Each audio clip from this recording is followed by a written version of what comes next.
Welcome to the Authentic Faith Podcast. I'm your host, Andrea John. Today, we continue our journey through the Gospel of John. This Bible study is recorded live on Thursday nights with a group of people who get together to dive deep into the scriptures. So in addition to mine, you'll hear some different voices. You'll hear questions and commentaries, perspectives.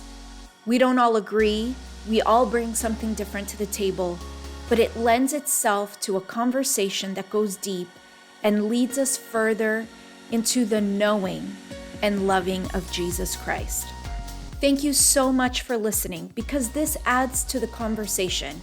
And if you have something to add, to share, or if you have a question, you can always email me at hello@andreajohn.com. This is session 7, and today we continue our journey through John 3. We'll talk about what it means for Jesus to be the begotten Son of God, the power of choice within our salvation, and we'll even discuss what it looks like to study the Bible within context. So let's get started and find some treasure. Oh, just one more thing. Before we dive into the Bible study, I'd like to ask that you like and subscribe to this YouTube or podcast channel. This will help increase the odds that someone will find this life-giving content. Don't forget to share it with your family and friends. Let's get started.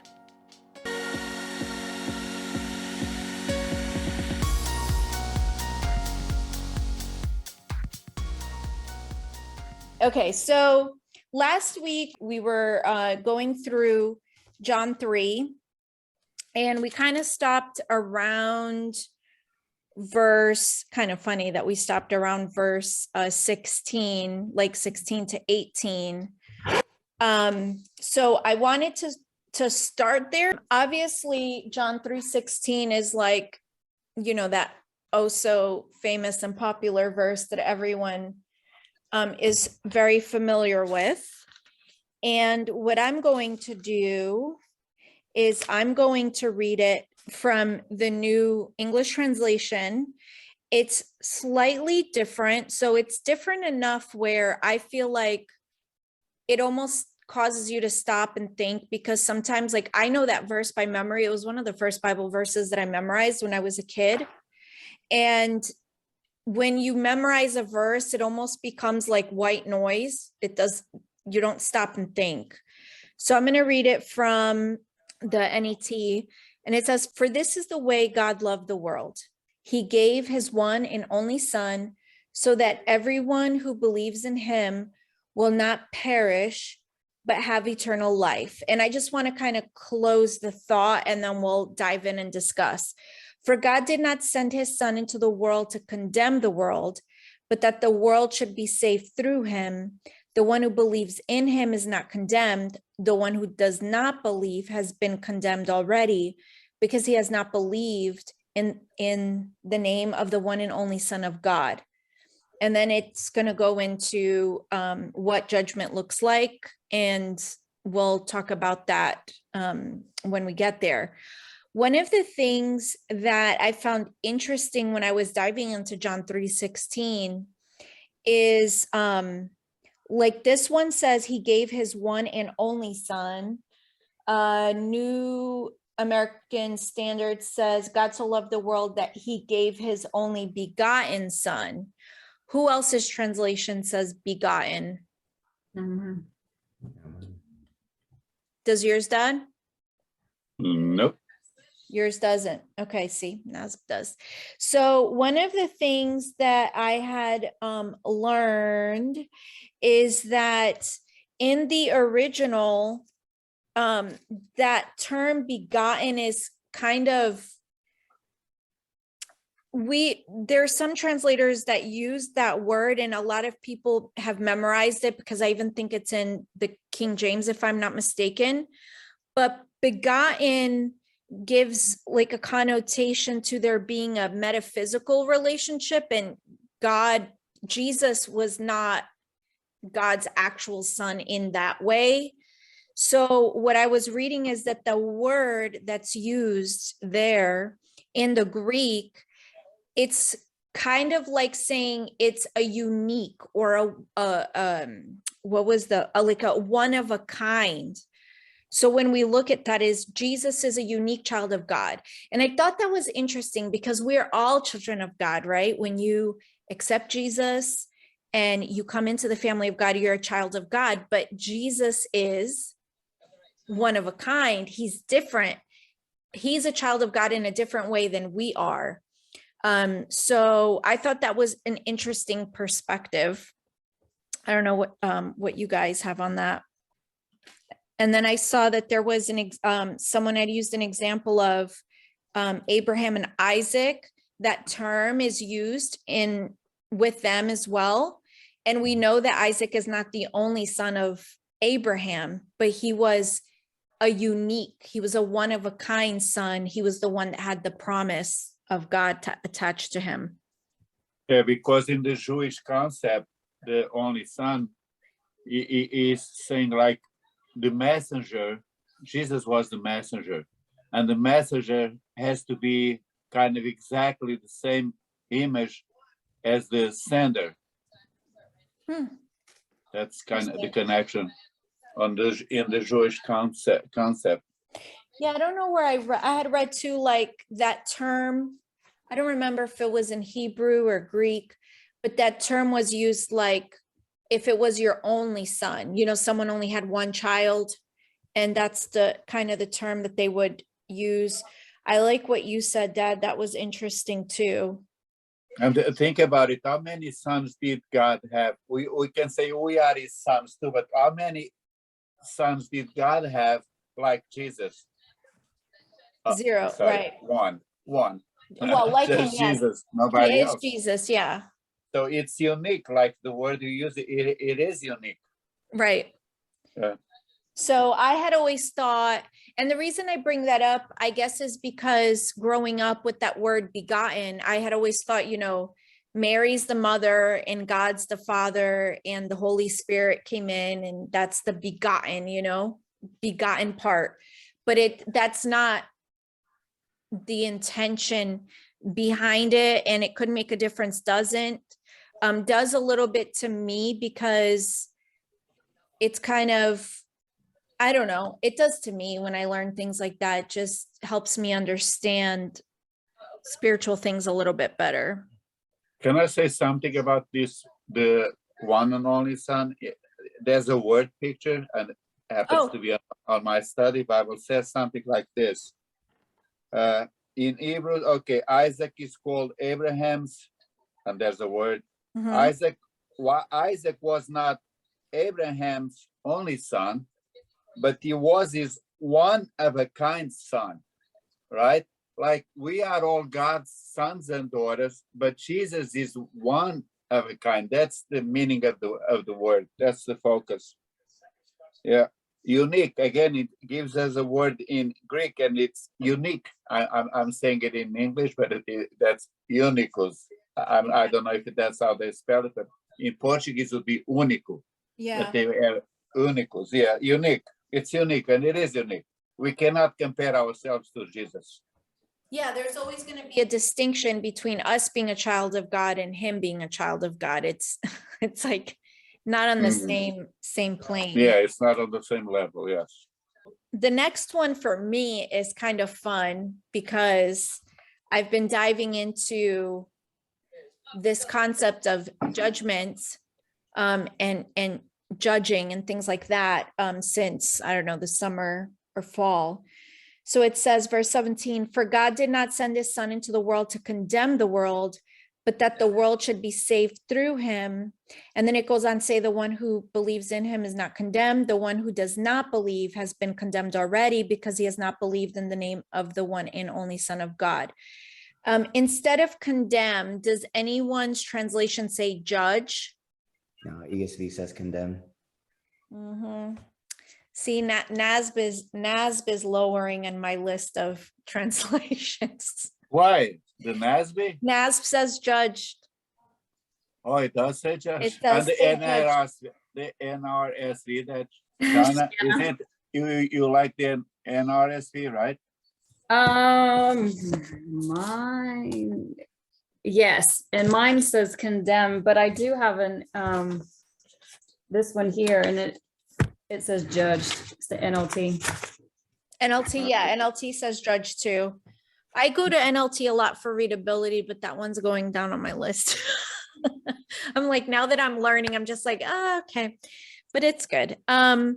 So the reason that the word condemn there, and now that I understand, when you know who God is, and this is why it's important to read the scriptures, even if you don't do the deep dive like we're doing here, and you kind of go, on the surface level in the beginning, depending on your walk with God, knowing who God is so important, knowing his nature, even when you're reading the Bible and attempting to interpret the Bible or reading through it, because it helps you pause and stop and say, wait, this doesn't seem to align with the nature of God. It's not about, and this is where we have to caution, because it's not about saying, oh, I don't like what it's saying about God, right? Because some people do that. I don't like what it's saying, therefore it must be wrong. And then they go on a witch hunt to go find why that verse doesn't mean what that verse is saying. That's not what I'm talking about. But for example, this one with condemned, I grew up with knowing the word judged there. And in our Western world, when we think of judge, we think of a courtroom, a person with a robe. They're determining who's guilty, who's innocent. And really, it's not so much determining who's innocent. Really, when we think about it, we're thinking about they're there to determine who's guilty and then to assign punishment. That's the Western world. Now, the Eastern world, depending where you go, can be a little bit like that now. But back in the day, when you look at even the book of Judges, or what a judge would do, or what judgment is, it was always focused on how to make things right, making something right, bringing justice to a situation. It wasn't about bringing punishment to those who did wrong. It was about making things right for those who were wronged. So, it's kind of a little bit of a twist, but it makes such a huge difference in our thought process when we look at something from a perspective of, wow, and let's just use an example of a person who's been wronged. This person has been wronged, and I want to make it right for them. I want to make it whole for them, complete, versus this person's been wronged. We need to go punish the guilty. We need to go punish the person who's been wronged, because punishing the person who did wrong, because punishing the person who did wrong doesn't always result in the person who was wronged being restored, in bringing wholeness into the situation. Sometimes, restoration or wholeness for that person who was wronged looks a little different from punishing the person. It could result in it, but it doesn't always result in that. So when you think of God as judge, and you think of it as everything that God does, all his judgments, who he is as judge, when he looks at justice, it's always about bringing things into wholeness, completeness, bringing things into the order of which he created, his divine order. Everything he does is for that purpose. Then we realize, in my case, for me anyway, I look and say, okay, as a child of God, someone who's supposed to look like God, be like God, bear his image, it's my responsibility to judge like him. And not just to go punish those people who did wrong. So that's why for me, what's interesting here is now knowing what I know about God in that regards, it made such a huge difference, that one word, condemn from judge, because what it's saying here is, to me, you could switch the word condemn to punish. Like, he's saying God did not send the Son into the world to punish the world, to condemn the world, to say it's guilty. He came so that the world would be saved. And again, what is that? That's him making it right, him making it whole, him making it complete, him bringing restoration to his design.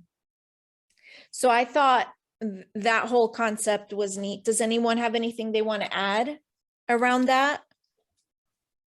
So there's like 7, 8 versions that use the word judge, Mhm.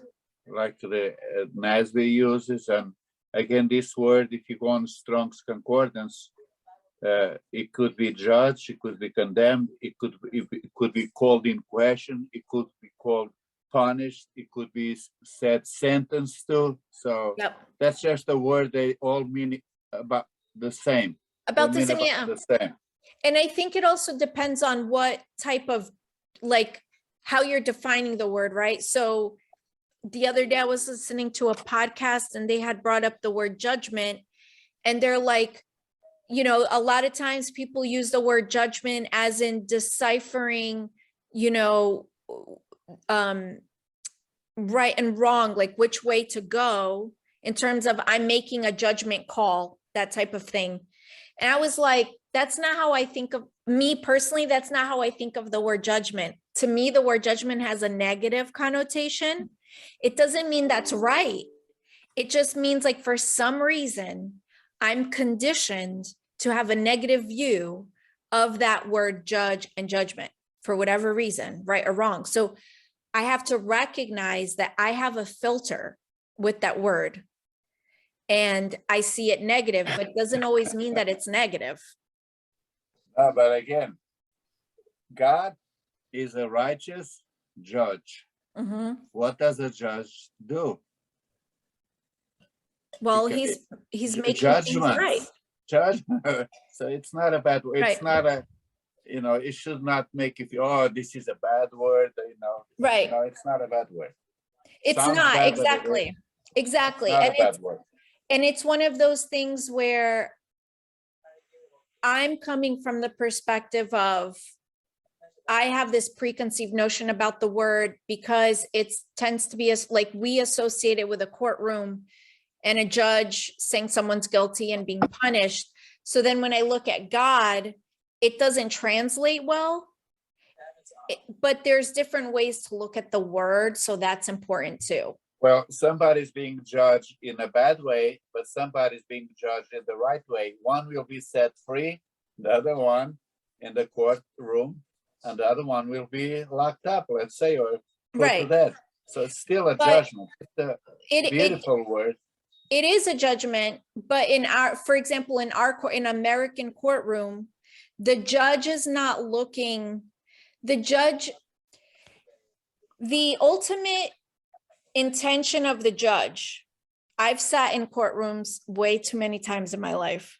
The intention of the judge, unfortunately, is not necessarily to restore or make it right for the person who was wronged or is the plaintiff or whatever. They're looking at, we need to determine if this person is guilty or not. Not what's the right way to make it whole. Like, our laws are set in a way that it doesn't, if my case is unique and I need a unique situation to make it right for me, the judge doesn't care. There's laws and things in place that they follow to determine if the person is guilty or not, and then what that punishment is. If, you know, like, there's been times where people are on death row on the death penalty, and the plaintiff vouches for the defendant and says, I don't want them to go to death. Like, that's not gonna make it good for me. Like, I'm not gonna feel better because that person's dying. It's not gonna bring the person back. It's not gonna give me my whatever they did, you know. It doesn't make, so it's the way I see it is, God is always looking at, let's say I've been wronged. He's looking at how can I bring forth wholeness in whatever Andrea lost in this situation. He's not looking at, this person wronged Andrea and I'm going to punish them for it. Now, it could result in a punishment, depending on what it is, because there's consequences, but the focus is on the restoration. hopefully, right? There's always a restoration on both sides, but that's why sometimes consequences come into play. So that's why, like, for me, and I'm just talking it through because I know people who have thought that way too. And when you think of God as a judge in that way, it makes him more harsh. And then everyone's always afraid of, like, I just did something wrong and God's waiting to throw the gavel down and tell me how long my sentence is going to be because I'm guilty. And here he's saying, I didn't come into the world to condemn it. I came to save it. I came to restore it. I came to make it whole. You know, to me, I look at that as Jesus came to undo the curse of the fall. And this is him saying, that's what I've come to do.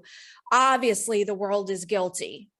You know, obviously, sin is overtaken, evil is overtaken, but I've not come here to condemn everyone. I've just come to save it. Another thing that stood out to me was the world. And I don't know if this stood out to anybody else, but if you think about the time before Jesus, you know, during Jesus, before Jesus, it was always about Israel. It was about his people. And his people were waiting for a Messiah. They were waiting to be saved. And Jesus is saying, I'm not, like, in essence, right? I'm not just here for you, Israel. I'm here for the whole world. I came to restore the whole world. I came to save the whole world. So for them at that time, that would have been interesting that Jesus is saying, I came for the world, not just for you as a people. Well, he kind of said the same thing many years before that to Abraham. When he said, he promised him when he made a covenant, he said, I not only will prosper you, but it says, the verse says, all the families of the earth. So it's not just for the Jewish people. It's not a new concept. Yeah, and that's important too. When you read through, especially Abraham, the story of all of the story of Abraham, you see that too, is that God's intention was always to have the whole world to himself, to have the people to himself. He wanted everyone to be his children and to be part of the descendants of Abraham. There was no distinction with God, you know, but then there was a people, you know, things happened and there was a people, and it was through the people that God was trying. And I don't know if we got into this last week. I think Mike was going to talk on it because he can talk on it a lot more than me. But through the people of Israel, God was making his name known, right? He was talking to them, moving through them, and as they walked around, and there were victories in his name and all this stuff. But Israel was always focused on them, you know, kind of on themselves. They were a mixed people group because even when they left Egypt, some of them cohabitated. Like when they left Egypt, Egyptians came with them. So it wasn't just Israel. Egyptians came with them. There was, like, you know, there was a mixture going on. It's not like God said, hey, you're not my people. You can't go with them. You don't belong. God always wanted all people to himself. And through Jesus, he was able to do this. This is when you read a lot of Paul's writings and he talks about this, you know, especially in Romans, it's about how God's heart was for all people. You know, there's no distinction between male, female, you know, race or anything like that. It was his heart is that everyone be his child and part of his family. And Abraham even wrote a song about that, God promising that all families will be blessed. You know the song. He's got the whole world in his hands. He's got Abraham the wrote whole. that? That's where they got that song from. Yeah, That's it's not all. about just. Again, this nation is unique. Israel is unique too, but it's not Yes. only nation. You see now, people, nations, they're unique nations, unique people, a unique son, but there's more than that to the story. You know, that's interesting that you say that, because now that just connected the dots for me, because in one of the, I don't know if it was it was in the story of Nicodemus. I heard someone teach on this whole concept of begotten, and now I understand it's unique. That's what it was. That the people of Israel were called that as well, that they were God's begotten, that they were God's unique people. It was that same word, that same concept. So a lot of times when we read, like, we're going to read it in a bit, but when we see Jesus talking about himself in this way, there are times where you can look at it and say, this is an invitation for us to be like him, as a child of God. So, for example, God sent his son into the world, not to condemn the world, but that the world should be saved through him. No, we're not called to save anybody, but that anyone who believes is not condemned. The one who does not believe has been condemned already. I'll turn back to that point in a minute when we get to the whole light thing. But one of the things that I wanted to point out here, and in John, you're going to see this a lot, there's a huge concept of the power of choice. You choose. It's not, and that's where the judgment comes in. And he says, for now, in my translation says, now this is the basis for judging, that the light has come into the world, and people love the darkness rather than the light because their deeds were evil. For everyone who does evil deeds hates the light and does not come to the light, so that their deeds will not be exposed. But the one who practices the truth comes to the light, so that it may be plainly evident that his deeds have been done in God. And just before that, we see that the one who doesn't believe, they're condemned already. And if you believe, you're not condemned. That's why I like the word condemned over judged, especially in that portion. To say that, in my opinion, again, this is my opinion based on my study, is that to say that I, as a Christian, won't be judged, I have a hard time swallowing that. Now, to say that I won't be condemned, I can understand that. So when we look at the verse 18, the one who believes in him is not condemned. So some translations have judged there. I do believe that we will be judged, and that we are judged all the time. But then it says, the one who does not believe has been condemned already because he has not believed in the name of the one and only Son of God. So the choice, it's our choice. Jesus came into the world not to condemn it, but to save it. But if you don't believe in him, you're already condemned, because the salvation is through Jesus. Sin will condemn you. Evil condemns you. That's the enemy's doing. So that's why the word condemn to me means so much more in this passage in terms of context and really looking at what it's saying. Because to use the word judge to me it's not really in my opinion, it's not portraying the message. So on your free time, if you want to read it and almost use the different words, and what I'll do in the show notes is I'll add the concordance, the Strong's Concordance definition that has all the words and the synonyms, and then almost replace it and see and make the judgment for yourselves. Because just because I'm saying it, I don't want you guys to be like, oh, this is the way it is. Go in and look for yourselves. And then based on your relationship with God and other things of the scriptures, you can kind of make the determination of, what is this really saying? What is this really telling us? But the power of choice here is evident, that we choose. Are we going to be condemned, or are we not going to be condemned? And that really depends on our choice of, are we going to follow him and be his disciple or not? Anything added? So I appreciate you highlighting a lot the intention or the difference between the denotation of judgment then compared to now, and the connotation of it and how we use it. It seems like you're laying to bear two sides of the same term coin. So the only other time I can think of the word judge in the New Testament, I'm using a Greek text. It's in Luke 18, and krites is the word that's used for judge.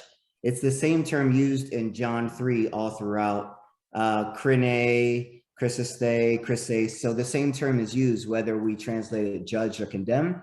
So I was wondering, is there a time in John where it's clearly a positive adjective for the word judge, which would be a test case if that's the right word? And it is in John 7:24. So there, I mean, the phrase that literally says like, don't judge according to what seems, but just you, it doesn't even say with or to do, it just says just the judgment judge. And it uses the same word Christian or Crinite.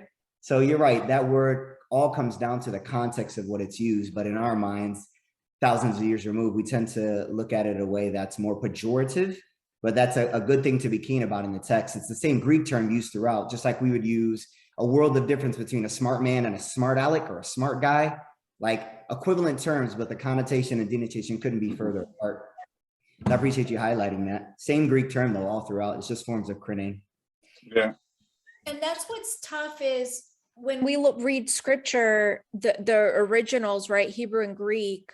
Greek is in a homonymic language, but at the time there were idioms and sayings, and there weren't as many words as there are today, even especially in the Hebrew language. So it's almost like we have words today that mean different things. It's the same word. So understanding context, culture, different idioms is so important, and we lose it. Think about, even language in the 500 years ago was different. Like, think about King James. Like, it's changed from then to now. How much more the English language has changed from then to now? How much more so a different language 2,000, 3,000 years ago.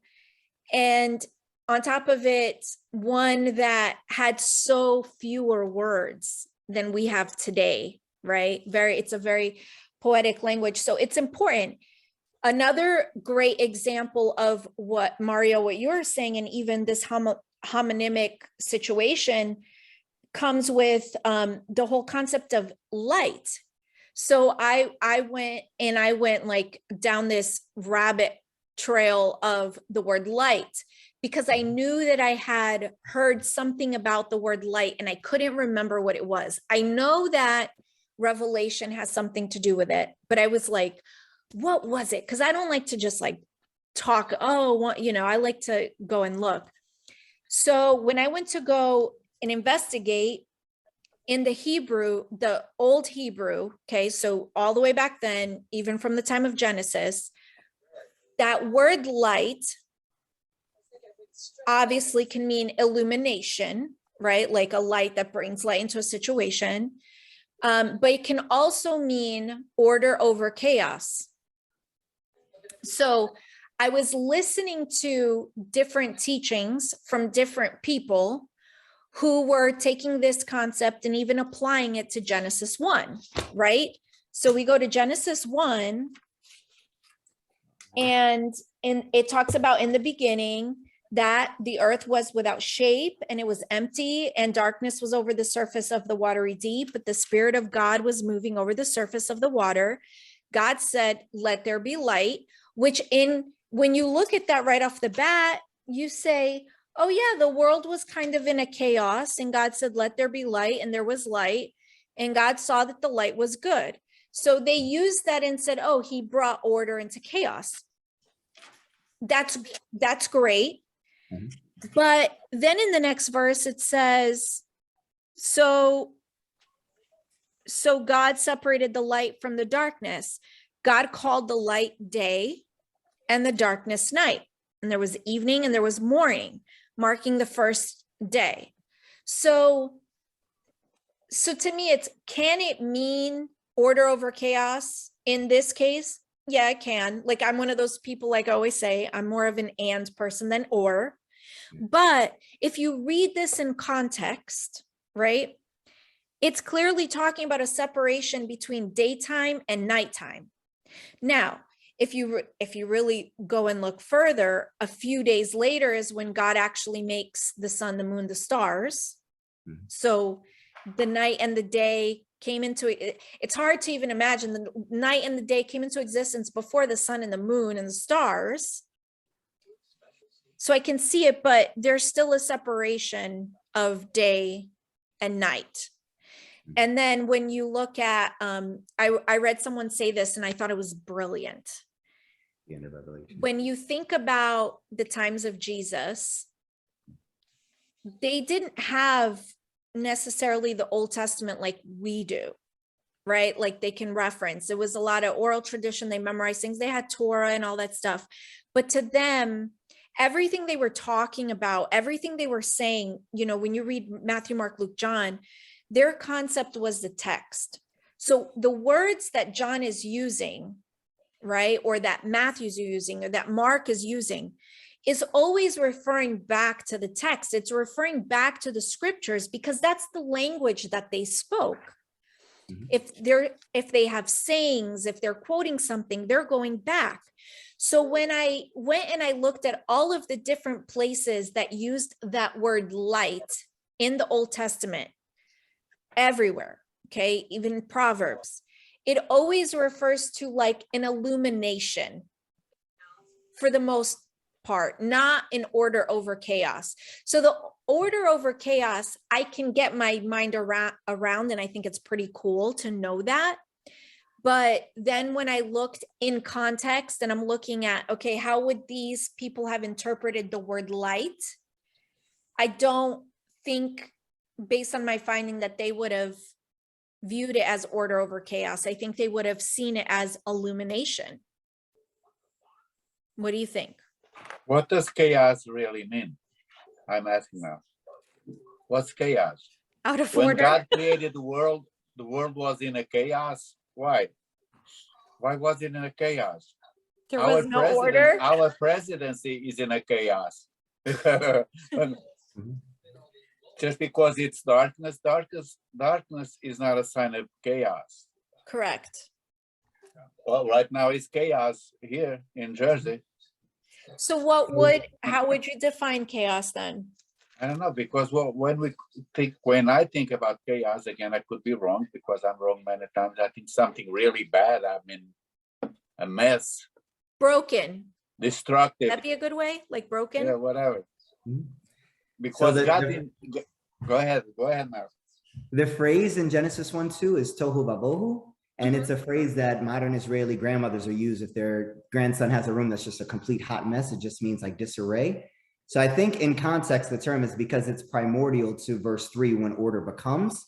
So the author seems to be setting up a pre-stage on which God can display his grandeur and creative capacity. Something primordial perhaps before, I mean, ex nihilo or not, who knows? Nobody was there. But the question of it being before order means it was what? Not order. Yeah. Something I hadn't thought about till now is, so John 1 makes reference to Genesis 1. In the beginning, the word was. Same author, at the end of Revelation, chapter 20, verse 5, he makes mention of a time where light is beyond the luminaries of the sun and moon. I wonder if his authorial intent is undoing, just like Acts 2 undoes Genesis 11. Just in the beginning of Genesis, there was light before the luminaries. At the end of Revelation, same thing, there's light after the luminaries. So I wonder if he's referencing back the same bookends. It ends as it started. Oh, It's like Genesis 1 to John 1 to Genesis 1, Revelation 22 to Genesis 1. That's really interesting. Yeah, that's good. See, I love stuff like that because we have to realize a lot of what John talks about, he's talking about the Old Testament. There's a lot of allusions to Moses and, you know, a lot of Exodus talk that goes on. So it's, when we read John, we can read it on the surface. So for someone who's new to Christianity, it's definitely a great book to read and just read it on the surface for what it's saying. But when you go back and you look at the context and you really understand culture, history, literature, the literature type, like to me, for example, Genesis 1 is not, it's not literal. To me, there's a poetry happening. So not everyone would agree, but understanding those different things help us dive deep and really understand, because here it becomes very clear that a choice needs to be made. If you don't make the choice to go to Jesus, you are already condemned. It's not that you will be condemned. It's you already are there. You're already there. So to make the step over, you have to walk through Jesus. Jesus is the way to get there. And that's really the whole point of the book of John. John wants to bring witness to who Jesus is so that everybody would know that he's the Messiah. The other point I wanted to make is this, when I was talking about, I'm going to use the word begotten, but the uniqueness is that in this case, right, Jesus is the light of the world. And then in First John, we see that we should be, God is the Father of lights, and we should be children of light, and we should be like a light. In Matthew, we should be like a light on top of a hill. And it's in these cases where it's an invitation. Jesus is the Son of God. He's a unique Son of God. Israel was also a light to the world, and they were a unique child of God. And it's an invitation for us as children of God to say, God called Israel for XYZ, and God called Jesus for XYZ. It's an invitation for me to be XYZ as well. So in this passage, one of the beautiful things is to see, what is God telling us about himself? He's telling us that he is someone who has come to save the world, that he loves the world, that he took this unique son that he had, this one of a kind. He created this one of a kind son to come into the world as a human being to save us and to be the light of the world so that we could be saved. And like him, we should be the light. And then he says, but the one who practices truth comes to the light so that it may be plainly evident that his deeds have been done in God. And that ends our session for today. If you've been blessed by this Bible study, don't forget to like, subscribe, and share it with others. It's an honor that you've chosen to join us in this conversation. We'd love to know what you think, how this has blessed you, or even if you have any questions, by sending an email to hello@andreajohn.com. To prepare for next week, continue reading John 3. Dive deep. Really dig deep to find beautiful treasures of God. Here are 2 questions that you can ask along the journey. 1, what is this telling me about God? 2, what is God telling me about me? That'll allow you to join the conversation with your own study, perspective, opinions, and questions. And if we don't answer the question that you may have, you're always welcome to email us. Or if you have a perspective that we didn't cover, we'd love to hear about it, because who knows, maybe I'll share it in one of the sessions. So thank you so much, and I look forward to talking to you next week. Until then, have a blessed day.